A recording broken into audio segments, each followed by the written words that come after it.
अस्सलामुअलैकुम, आप देख रहे हैं होराइजन न्यूज़ एचडी। खबर शामिल करते हैं साहिवाल से। सौड़ी गली का दाखिली दरवाज़ा और बैरून सौड़ी गली साहिवाल के मनाजर, जहां पर सीवरेज का गंदा पानी साल साल से उबल रहा है, जहां से औरतें तो दरकिनार, मर्दों का गुजरना भी महाल है। सौड़ी गली और बैरून सौड़ी गली साहिवाल का कदीम बाजार और गली है, जहां पर पूरे ज़िला साहिवाल से लोग सामान्य ज़रूरियात खरीदने के लिए आते हैं, लेकिन बार बार शिकायत के बावजूद इस मसले को हल नहीं किया जा रहा। अगर बल्दिया वाले ज़्यादा मेहरबान हों तो गाड़ी भेजकर पानी साफ करवा देते हैं, लेकिन दूसरे दिन फिर वही हाल हो जाता है। बाजार वाले पहले ही बेरोजगारी, महंगाई से, दुकानों के बेतहाशा किराए और बिजली बिल, मुलाजमीन की तनख्वाहों से बहुत परेशान हैं और इस मसले की वजह से मजीद परेशान हैं।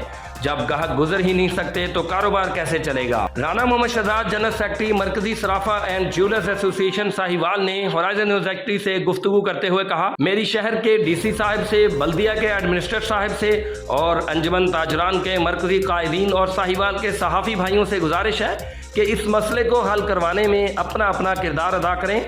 आपकी नवाजिश होगी, ईद करीब है और ग्राहक इस बाजार में आने से घबरा रहे हैं। इस मामले पर फौरी तवज्जो देने की जरूरत है।